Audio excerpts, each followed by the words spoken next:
우리 믿음으로 좀 고백하고 우리 하나님 말씀 보겠습니다. 하나님은 우리의 아버지가 되십니다. 예수님은 우리의 구원자가 되십니다. 성령님은 이 시간 우리와 함께 계십니다. 말씀으로 임하여 주시옵소서. 아멘. 우리 말씀으로 약속하시고 이루시는 그 하나님을 찬양합니다.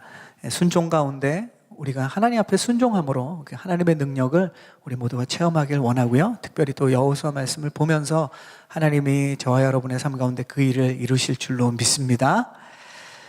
오늘부터는 우리가 여호수아 말씀을 계속 보게 될 텐데요.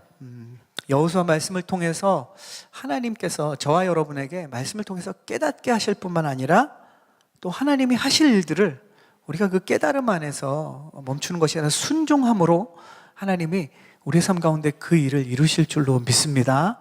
그래서 여호수아서는 여러분에게도 그렇지만 특별히 저에게도 개인적으로 굉장히 기대가 됩니다. 하나님이 이 말씀들을 우리가 보아가면서 여호수아서를 통해서 저와 여러분에게 하나님이 하실 일들, 또 하나님이 이루실 일들이 어떤 것인지 우리가 소망하고 기대하고 또 순종하면서 그 체험들을 우리가 경험하기를 원합니다. 그리고 우리 안에 믿음이 그냥 자라야지가 아니라 실제로 하나님을 경험하면서 우리의 믿음이 자라기를 우리가 소망합니다.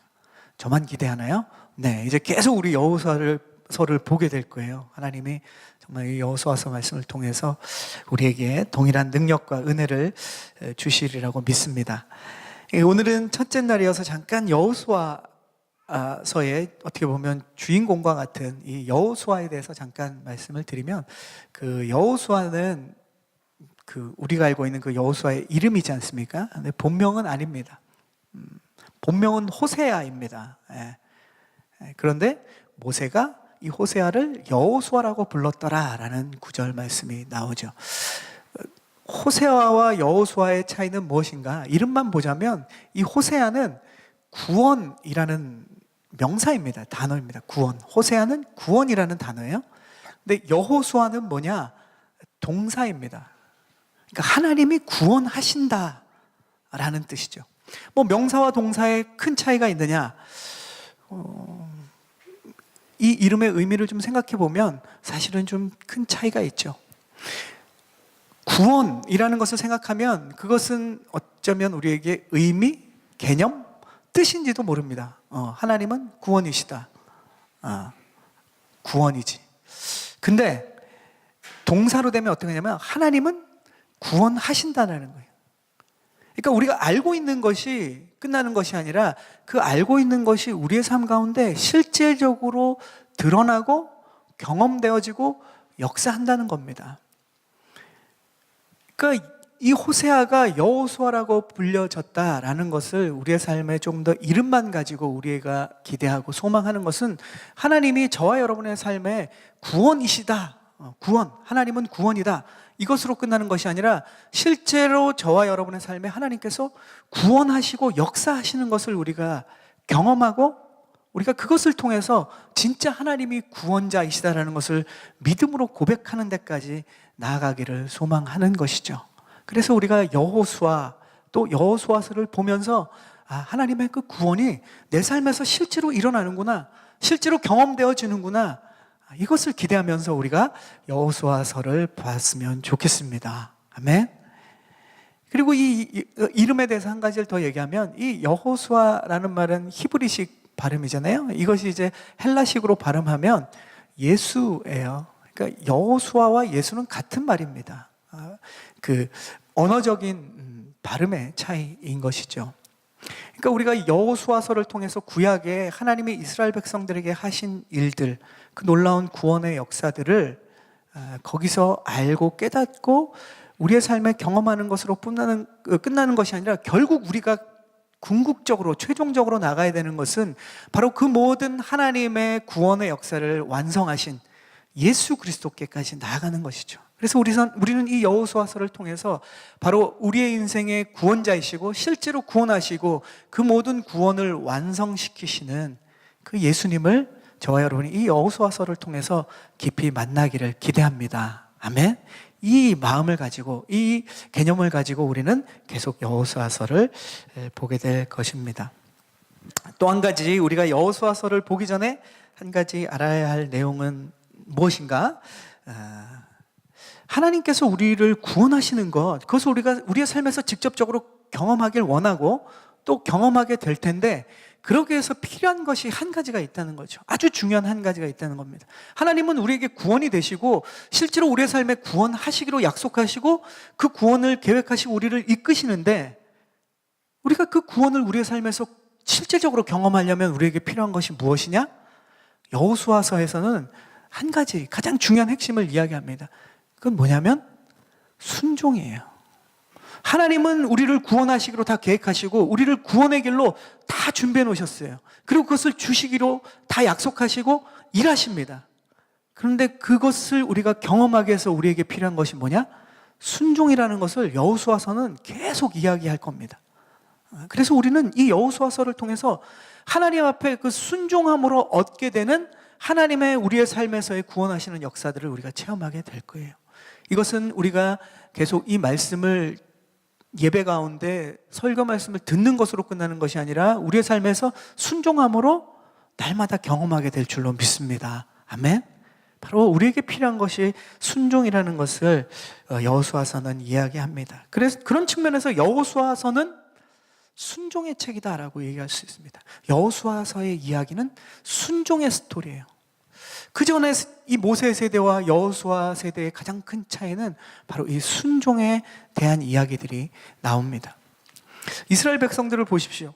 하나님께서는 구원의 약속을 이루기 위해서 아브라함 때부터 이스라엘 백성들을 택하셨어요. 너의 민족을, 너에게서 나는 민족을 내가 구원할 것이고 약속의 땅을 줄 것이다. 이미 약속을 하셨어요. 그 구원의 약속을 이루시기 위해서 400년 이상 그 이집트에서 종살이하던 이스라엘 백성들을 하나님이 그 약속을 지키기 위해서 건져내시지 않습니까? 그리고 아브라함 때부터 약속하셨던 그 가나안 땅으로 인도해 주셨어요. 그런데 이스라엘 백성들의 반응은 어땠습니까? 순종을 거부했죠. 불순종했습니다. 하나님이 약속하시고 자 이제 너희의 땅이다. 내가 그렇게 약속하고 결국 내가 너희들을 그 약속을 이루는 너희의 땅이다 그랬는데 이스라엘 백성들은 어떻게 반응합니까? 저건 우리의 땅이 아닙니다. 우리는 이집트로 돌아가겠습니다. 무슨 영화의 마지막에 보면 나 돌아갈래 뭐 이런 거 있었지 않습니까? 돌아가고 싶다 그랬어요. 불순종했어요. 그래서 하나님이 약속하시고 다 준비하셨는데 그들이 그 약속의 축복을, 하나님의 그 구원의 열매들을 그들은 경험하지 못했습니다. 그것이 모세의 세대였죠. 그래서 그들은 무엇을 했습니까? 40년 동안 광야를 유리했습니다. 광야를 계속 돌아다녔어요. 하지만 사실 그 광야 생활을 통해서 하나님은 성경은 뭐라고 했냐? 그들을 훈련시켰다라고 얘기합니다. 뭘 훈련시킨 것일까요? 바로 순종을 훈련시키는 거죠.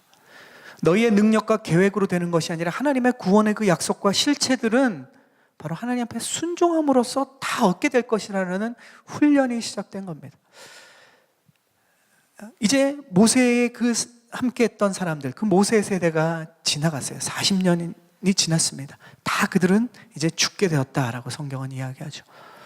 오직 그 시대에 함께 살았던 모세도 끝나고 함께 살았던 여호수아 갈렙, 하나님의 약속을 믿고 순종했던 그 두 사람만이 이제 약속의 땅에 들어가는 것이 이제 여호수아서를 통해서 우리에게 보여집니다. 이제 모세의 시대가 지나고 그 다음 세대, 그냥 말하자면 여호수아 세대인 거죠. 여호수아 세대가 이제 순종을 통해서 가나안 땅에 들어가는 것을 우리가 계속 보게 됩니다. 자, 이 배경을 가지고 우리 이제 여호수아 말씀을 계속 보려고 하는데요. 1절 말씀, 우리가 읽은 말씀 중에 1절 말씀을 다시 한번 읽겠습니다. 시작. 여호와의 종 모세가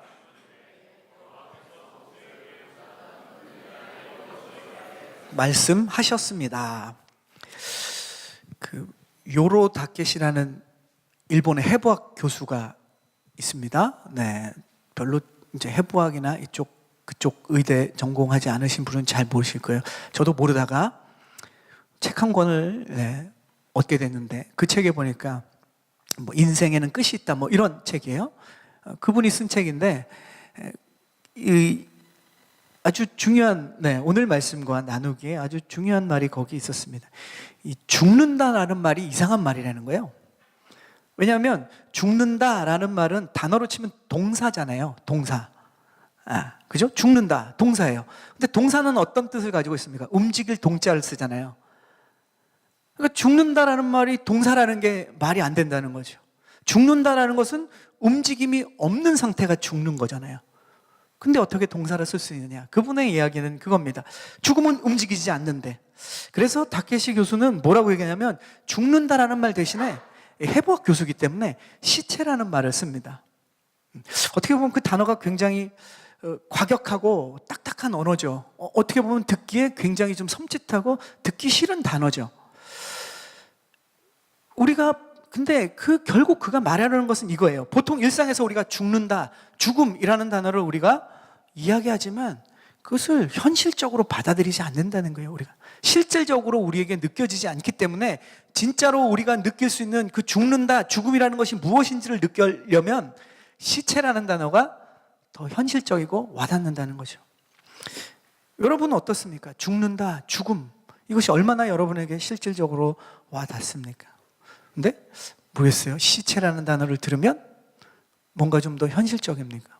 뭔가 좀 리얼합니까? 해부학 교수는 그렇게 이야기하고 있습니다. 우리가 죽는다라는 그 의미를 실질적으로 생각하지 않고 아주 막연하게 또는 추상적으로 생각하기 때문에 이 단어를 사용해야 우리는 조금이라도 죽음에 대해서 현실적으로, 실질적으로 생각한다는 거죠. 여러분에게 심각성을 던져주기 위해서 이 말을 하는 것은 아닙니다. 우리가 그래서 그러고 보면 어떤 한 사람의 죽음은 그 사람에게 있어서 진짜 현실적으로 보면 끝인 거예요. 막연한 것이 아니라 진짜 끝인 거죠. 움직이지 않는 겁니다. 시체가 되는 거죠. 물론 하나님의 자녀들은 하나님과 새롭게 펼치는 영원한 세상이 기다리고 있는 것이 이 죽음의 또 다른 이면에 있는 거죠. 그러나 적어도 이 땅에서는 현실적으로 끝입니다. 그렇죠? 죽음은 바로 끝이에요. 그때는 그 사람이 내 곁에 살아있지 않기 때문에 더 이상 말하지도 않고 식사를 하지도 않고 함께 움직이지도 않습니다. 이것이 죽은 사람, 죽음이라는 것의 현실적인, 실질적인 의미라는 거죠. 그런데 이 한 사람의 죽음은 사실 우리의 주변을 보면 그 사람에게만 영향을 미치는 게 아니죠. 그 사람에게만 끝이 아니죠. 주위 사람들에게 실질적으로 큰 영향을 미치게 됩니다. 그래서 사랑하는 남편을 또 사랑하는 아내를 이렇게 떠나보낸 배우자는 세상이 끝나버린 것 같은 감정을 느끼게 되죠. 엄청난 상실의 감정을 느끼게 됩니다.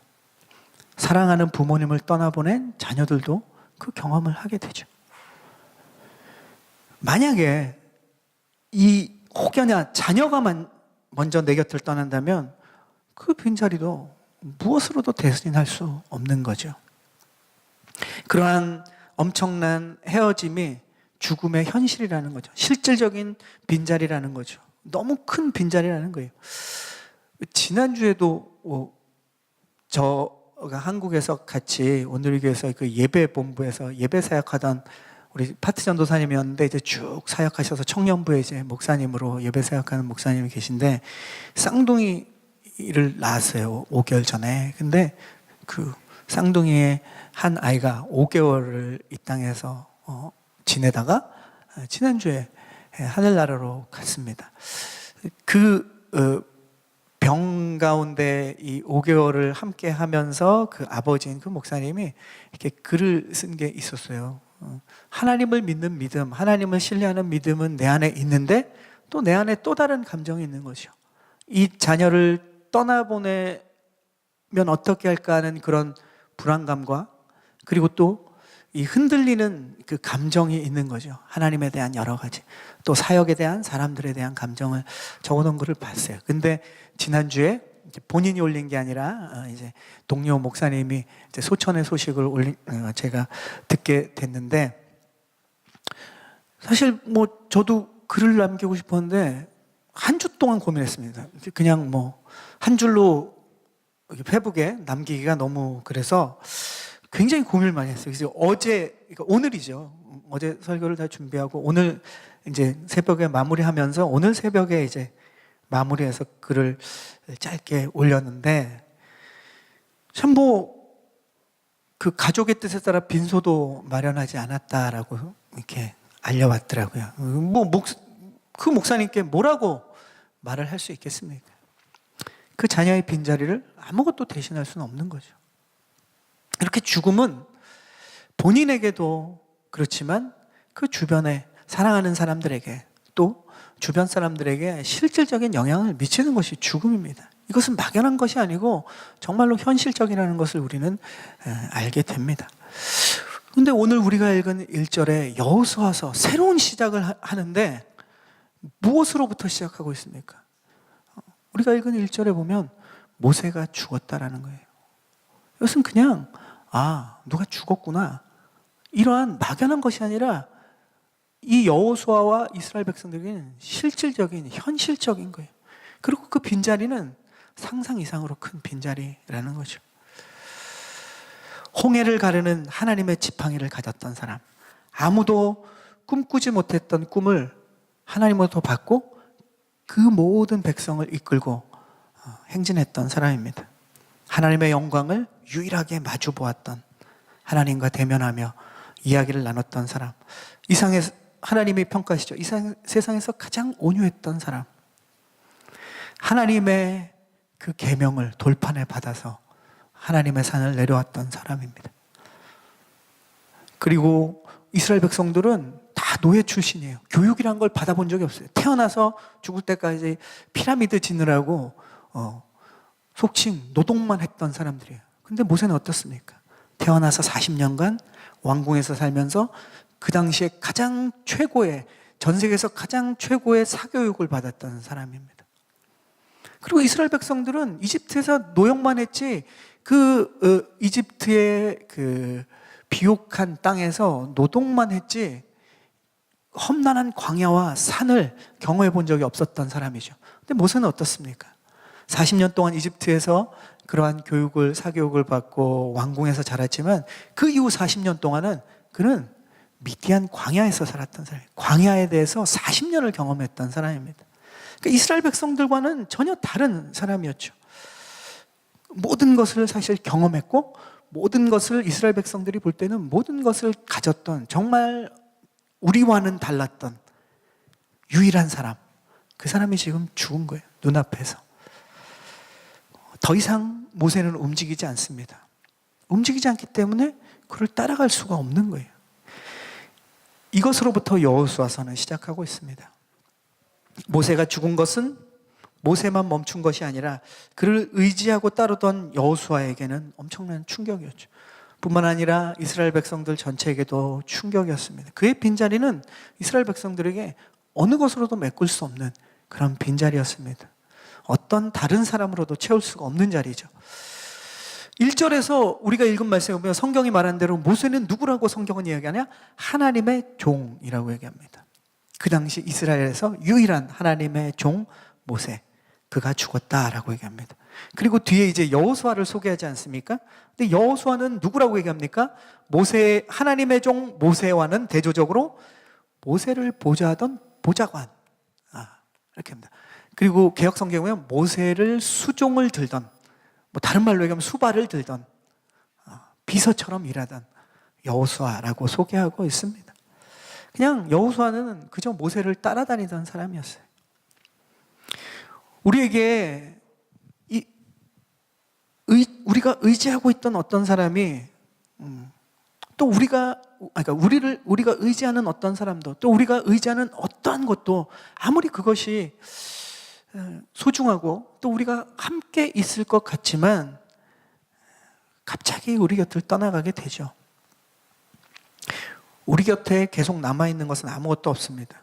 우리가 쭉 의지하고 항상 우리 곁에 있을 것 같던 부모님도 우리를 떠나게 됩니다. 우리가 의지하던 배우자도 마찬가지고, 우리가 항상 품에 안고 지낼 것 같은 우리의 자녀도 시간이 되면 떠납니다. 그리고 우리가 붙들고 있던 재물, 명예, 내가 가지고 있던 커리어, 능력, 이런 것도 사실 순식간에 우리 곁을 금방 떠나요. 우리는 우리의 주변에서 그것을 보고 있습니다. 우리도 실질적으로 경험하고 있습니다. 그런데 우리의 생각에는 꽤 오랫동안 우리 곁에 항상 있을 것 같은 생각을 가지고 있죠.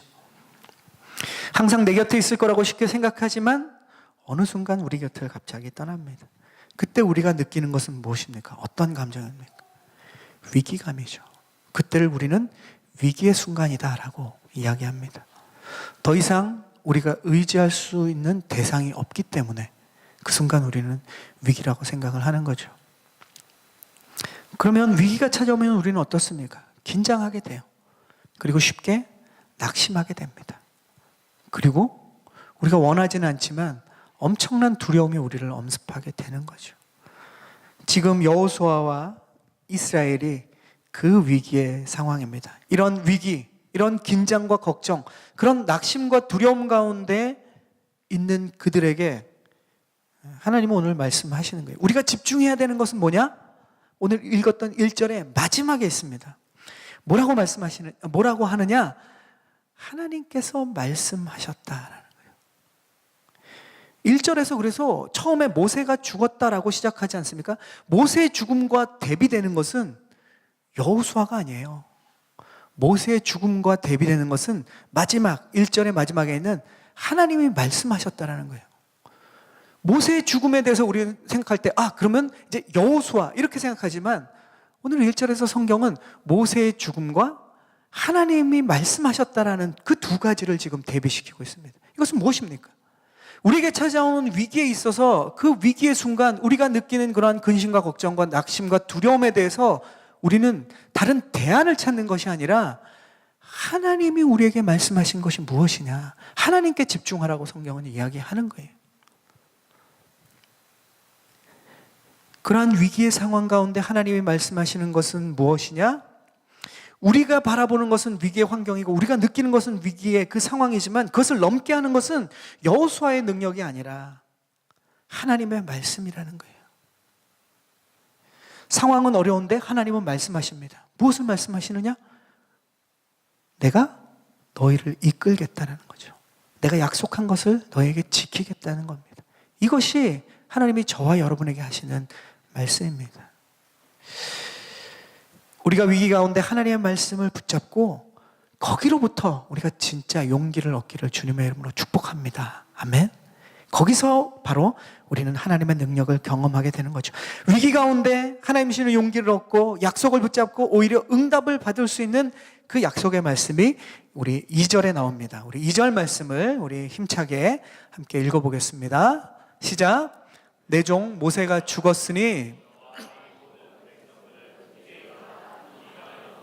내가 이스라엘 백성들에게 주는 땅으로 가거라. 자, 모세는 사라졌지만 하나님의 말씀은 살아있습니다. 여전히 하나님의 약속은 여전히 유효하고 오히려 더 환경은 위기가 왔지만 이제 하나님밖에 붙잡을 것이 없기 때문에 여호수아와 이스라엘 백성들은 하나님의 말씀에 귀를 기울이게 되는 거죠. 우리가 의지할 환경이 하나도 남아있지 않다고 그래서 낙심할 필요가 없습니다. 내가 꿈꾸었던 환경들이 지금 다 사라져 버렸다고 내가 좌절하고 포기할 이유가 없습니다. 우리에게 남아있는 것이 무엇인지를 보아야죠. 하나님의 말씀이 남아있는 거예요. 위기의 환경에 우리의 육신의 눈을 집중했다면 이제 영의 눈을 떠서 하나님이 우리에게 하시는 말씀을 우리는 듣고 하나님이 하시는 일을 보아야 합니다. 그래서 다들 얘기하잖아요. 위기가 기회다. 그것은 믿음의 눈을 열 때 기회가 되는 거예요. 세상의 눈을 계속 가지고 있으면 그냥 위기는 위기입니다. 오히려 이 위기를 통해서 믿음의 눈을 열 때 하나님의 기회가 우리에게 임하는 것이죠. 모세는 사라졌지만 하나님의 말씀은 살아 있습니다. 그리고 우리에게는 그 하나님의 말씀이 있다는 것이 중요하다는 것을 우리가 깨달아야죠. 그래서 우리는 절망할 필요가 없습니다. 오늘 말씀에도 보면 이스라엘 백성들에게 모세는 이제 없지만 창세 때부터 주시기로 약속하신 땅이 있지 않습니까? 모세 오경을 통해서 하나님의 백성에게 끊임없이 약속하신 땅, 너희 조상 아브라함 그때부터 약속한 땅에 대한 약속의 말씀은 여전히 남아있는 거죠. 이제 이 말씀을 붙들고 이스라엘 백성들이 우리 2절에 보니까 하나님이 말씀하십니다. 용기를 가지고 이제 뭘 해야 되는지를 이야기하는 거죠. 위기를 맞이할 때 우리가 붙잡아야 하는 하나님의 말씀에는 이 2절에 우리가 순종해야 될 3가지 반응이 있습니다. 그것이 우리가 읽은 2절에 있어요. 자, 보니까 이제 일어나 이 강을 건너 내가 이스라엘 백성들에게 주는 땅으로 가거라. 이렇게 주님은 말씀하십니다. 위기를 맞이할 때 우리가 붙잡아야 하는, 우리가 순종해야 되는 3가지 반응. 첫 번째는 뭐냐? 이제 일어나야 한다는 거죠. 저와 여러분은 위기를 맞이할 때 일어나야 합니다. 우리는 위기를 맞으면 주저앉아 버려요. 환경 때문에, 눈에 보이는 것 때문에. 그런데 하나님은 뭐라고 말씀하십니까? 오히려 반대죠. 믿음의 눈을 들고 일어나라는 겁니다. 주님은 우리에게 위기의 환경에 주저앉아서 걱정하고 낙심하고 두려워하고 있지 말고 일어나라는 거죠. 포기해버리는 것이 아니라 일어나서 기도하고 일어나서 하나님이 우리에게 무엇을 말씀하시는지를 귀 기울이는 우리 모두가 되기를 축복합니다. 이것이 위기 가운데 우리가 순종해야 될 3가지 반응 중에 첫 번째. 위기 가운데 순종해야 할 반응 두 번째는 뭐냐? 오늘 하나님 말씀하시는 것은 강을 건너라 라고 얘기합니다. 이 강은 무슨 강입니까? 요단강이죠. 우리는 하나님께서 말씀하실 때 눈에 보이는 실제적인 장애물이 분명히 있습니다. 하나님은 얘기하세요. 눈에 지금 네가 무엇을 보고 있느냐? 어떤 장애물을 보고 있느냐? 그 장애물을 넘어서라는 거예요. 내 실력과 내 경험과 내 지금 상황으로는 넘을 수 없는데요. 근데 하나님은 이 순종의 반응을 원하세요. 내가 넘을 수 없는데 하나님이 넘어서라는 건 뭡니까? 이게 폭력입니까? 우리에게 뭐 더 어렵게 하기 위한 겁니까? 아니죠. 그 장애물이 네 힘으로 넘을 수 없지만 내가 넘어서라고 얘기하면 하나님이 넘어서게 하신다는 거예요. 하나님이 이 강을 건너라고 하는 것은 내가 너희로 이 강을 건너게 하겠다라는 말씀입니다. 그래서 하나님이 저와 여러분에게 어떤 약속을 주시고 어떤 이 눈에 보이는 장애물에 대해서 하나님이 우리에게 마음을 주시면 우리가 내가 그것을 어떻게 넘어요가 아니라 내가 넘을 수 없는데 하나님이 넘으라고 하신다? 그러면 하나님이 하시겠다는 거구나. 이렇게 믿음으로 반응해야 됩니다. 우리는 오히려 그것을 반대로 반응하기 때문에 더 힘들어지는 거예요. 여러분에게 하나님이 눈에 보이는 이 장애물을 건너라고 하시면 하나님이 그 장애물을 건너게 하시는 것으로 기대하고 믿음으로 건너가시기를 축복합니다. 아멘. 이거예요, 바로. 내가 넘을 수 없는 장애물이라 판단하는 것은 내 관점입니다. 사람들은 자신의 경험과 지식이라는 이 틀로, 이 관점으로 보기 때문에 나도 모르게 선입견을 갖는 거예요. 하나님의 관점은 전혀 다릅니다. 하나님이 건너라고 하셨으니까 하나님의 관점에서는 이것은 가능한 일이에요. 우리의 눈에 넘어설 수 없는 장애물로 보이는 것을 하나님께서는 넘어설 수 있는 것으로, 그리고 하나님이 넘어서게 하시겠다는 약속으로 우리에게 말씀하십니다. 그러면 넘어설 수 있는 거예요. 하나님께서 하실 수 있다고 하시면 우리에게 하실 수 있는 겁니다. 하나님께서 하실 수 있다고 말씀하시는데 저와 여러분이 이건 그래도 할 수 없어요 라고 얘기하면 뭡니까? 이게 모세오경에 나타난 이스라엘 백성들의 불순종인 거예요. 그것 때문에 광야에 40년 동안 순종의 훈련을 받지 않습니까?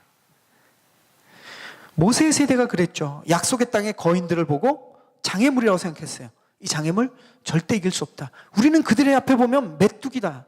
그들의 관점이에요. 그들의 선입견이에요.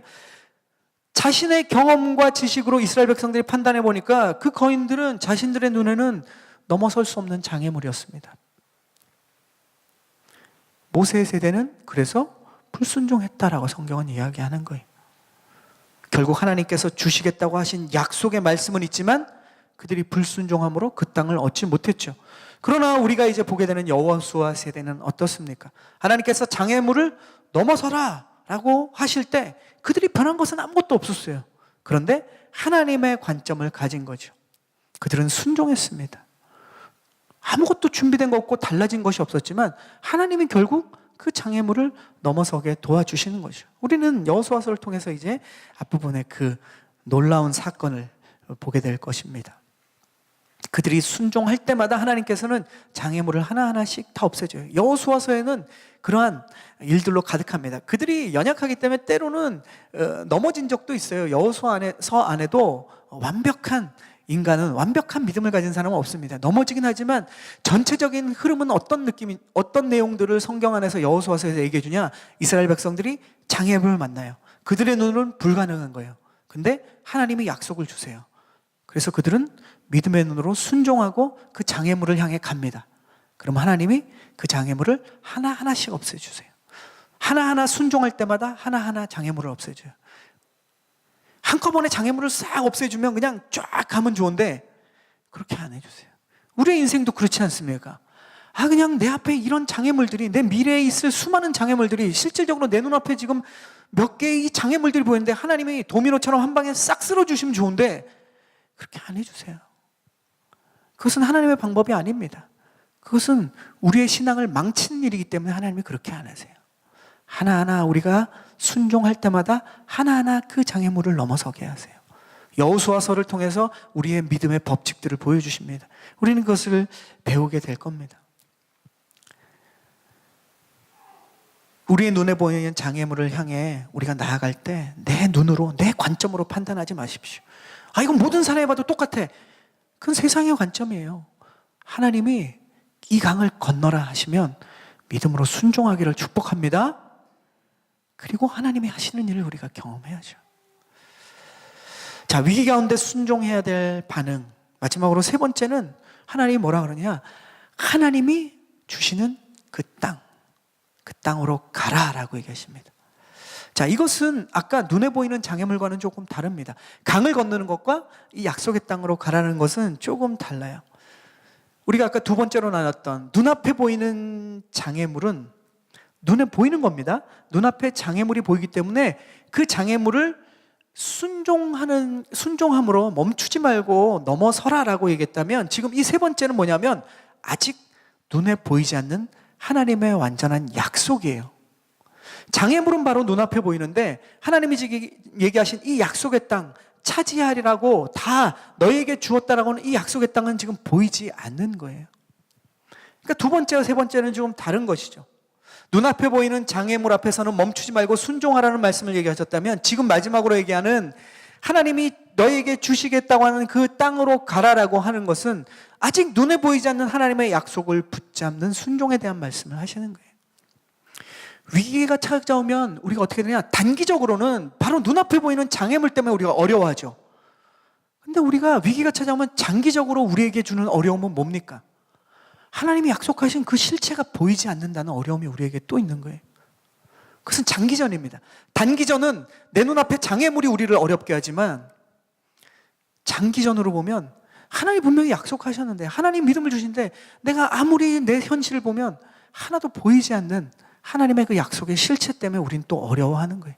거기에 대한 이야기를 지금 세 번째로 말씀하시는 겁니다. 지금 우리가 보이지 않을지라도 하나님의 약속을 붙잡고 보이지 않는 것을 보는 것으로 믿는 이 순종의 믿음을 가지라고 얘기하시는 거예요. 이것이 진짜 믿음이라는 겁니다. 이것이 히브리서에 우리가 너무 잘 알고 있는 믿음이죠. 믿음은 보이지 않는 거다. 하나님이 약속하신 거 지금 보이냐? 그 약속의 땅 다 주시겠다는데 다 지금 비어 있느냐? 안 보이죠. 그러나 하나님의 약속을 붙잡고 보이지 않는 것을 보는 것으로 믿는 믿음, 이 온전한 순종의 믿음이 결국 그 약속을 우리의 삶에서 충만하게 누리고 완성시킬 것이라는 하나님의 음성입니다. 우리는 그 음성을 듣고 순종해야 되는 거죠.